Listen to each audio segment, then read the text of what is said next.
ఏమైందమ్మా? అమ్మవారి దయ వల్ల అందరూ ప్రాణగండం నుంచి బయటపడ్డారు.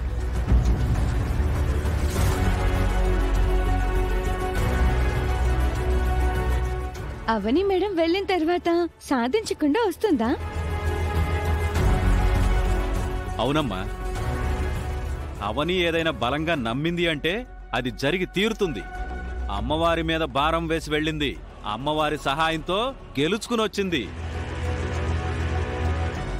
దీనికి అందరి వల్ల మేలు జరగడమే తప్ప దీనికెవరి వల్ల మేలు జరగడం లేదు.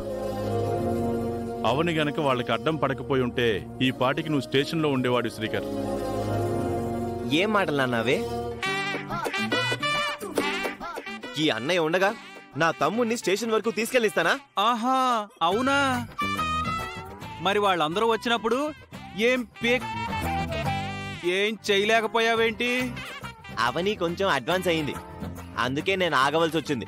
లేదంటే మగధీర సినిమాలో కాలభైరవుళ్లాగా 100 మందినైనా చంపేసుండేవాడివేమో. ఇప్పటికైనా నీ భార్య విలువ తెలుసుకో శ్రీకర్. నీ ప్రతి విజయం వెనుక నీ భార్య ఉంది. నువ్వు ఒప్పుకున్నా ఒప్పుకోకపోయినా ఇది మాత్రం నిజం. మనం మరి కాసేపుంటే ఈ అక్కా చెల్లెళ్ళు మనల్ని వెధవల్ని చేసేస్తారు. మనం వచ్చిన పని అయిపోయింది కదా, బయలుదేరదాం పదండమ్మా. విగ్రహాన్ని తీసుకుని వెళ్తామని అన్నారు కదా, ఏమైంది? ఆ ప్రయత్నం అంతా అయిపోయిందమ్మా. వచ్చిన మాతాజీ వేదవతి లాంటి జాతకం గల మనిషిని కనిపెట్టలేక వెళ్ళిపోయింది. ఇప్పుడు నీకు లోపల సంతోషంగా ఉంది కదవని? నాకెందుకు సంతోషంగా ఉంటుందే, మెదడు తక్కుదానా. విగ్రహం మా దగ్గరికి రాకపోతే నీకు మహదానందం కదా. మీరు ఏదో విధంగా ఇప్పుడిక్కడి నుంచి తీసుకుని వెళ్ళిపోయినా నాకేం అభ్యంతరం లేదు. అత్తయ్య గారు, ఒకసారి విగ్రహం ఎత్తడానికి ప్రయత్నం చేస్తారా? ఎందుకు? అందరి ముందు నేను చులకన కావడానికా? ఎన్ని రోజులు ఇది ఇలా ఎగిరెగిరి పడుతుందో నేను చూస్తాను. ఏదో ఒక రోజున ఈ అవని నా అమ్మవారిని నా దగ్గరికి పట్టుకునొస్తుంది. మనం బయలుదేరదాం రండి. అతే ఆగండి, పూజ అయ్యాక హారతి తీసుకుని వెళ్ళండి. శ్రీకర్,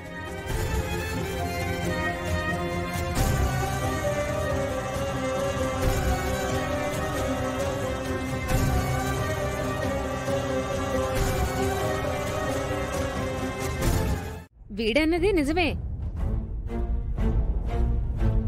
వీడక్కడ పనిచేస్తే అవని వీడికి దగ్గర కావడానికి అవకాశం తీసుకుంటుంది కదా. రిజెక్ట్ చేయడమే మంచిదైంది. అవునవును, మెల్లగా బాబాయ్ మనసు మార్చేసి ఇంట్లోకి అడుగు పెడుతుంది. మీరు చాలా ఫూలిష్ గా మాట్లాడుతున్నారు. ఏం మాట్లాడుతున్నావే? తెలివి తక్కువ దద్దమ్మల్లా మాట్లాడుతున్నారు అని అంది.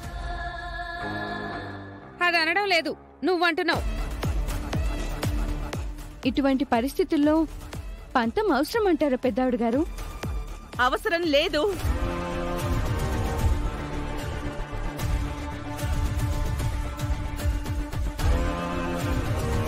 ఒకే ఆఫీసులో పని చేస్తే వచ్చే నష్టం లేదు. పనికిరాని పట్టుదలకి పోకూడదు.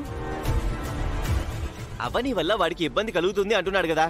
అవని వీడి ఎదురుగా ఉన్నా, దగ్గరకు వచ్చినా, మీద మీద పడిపోయే పనులు చేసినా వీడి మనసు చెల్లించదు, మారదు.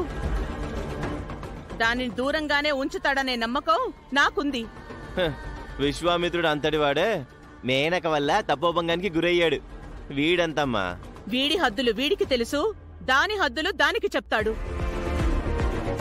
ఇద్దరి మధ్య ఈ అర్చన దూరిపోయి గమ్ముతో అతికించినట్టు అతికించేస్తుంది. అవునమ్మా, చీర విషయంలో దీని టాలెంట్ చూసావు కదా. అలా ఏం జరగదు, మీరేం కంగారు పడకండి.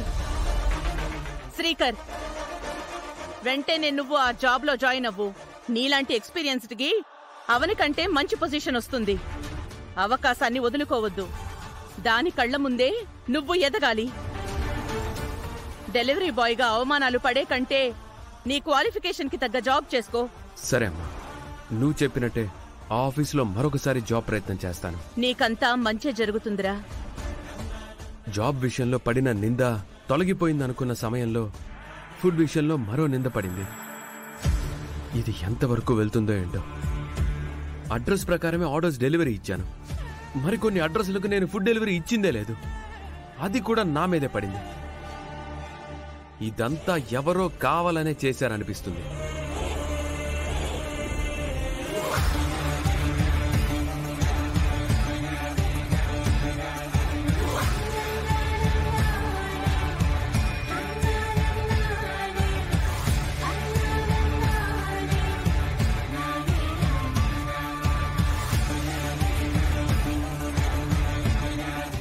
అమ్మా నాన్నలు ఒకే చెట్టు పనిచేస్తే తొందరగా ఒకటైపోతారు.